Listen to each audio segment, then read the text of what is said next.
ቤተሰቦች ባይኖራቸው አዶናይ ኢትዮጵያ ገብተህ ሆምለስ ነበር የምትሆነው። አሁንስ የምትሰራው ነገር አለ።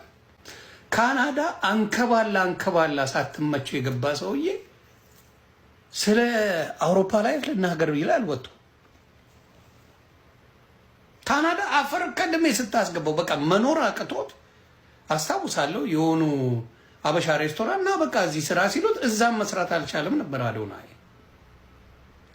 እዛ እንኳን ስራ ተብሎ ወራኪንግ እንዴና አዶናይ እዛ ራሱ ተቀጥረ ስራ ተብሎ በቃ ምንም መስራት አቅቶት በቃ መስራት አሳብዶት። ለምን ጥሩ ቤተሰብ ነው ያሳደገ፣ ሀብታሞች ናቸው፣ ጥሩ ገንዘብ አለው ፋሚሊ ገንዘብ ባይኖረው አዶናይ ኢትዮጵያ ገብቶ ምን ማድረግ ይችል ነበር? ምን ማድረግ ይችላል?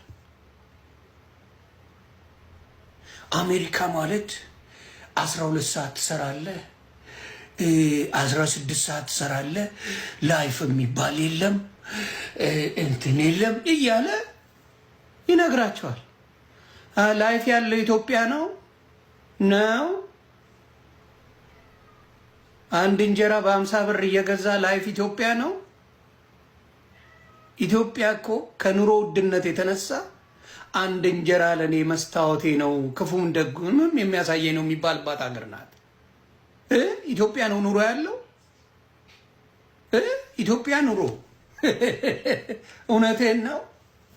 የሀብታም ልጅ ባትሆን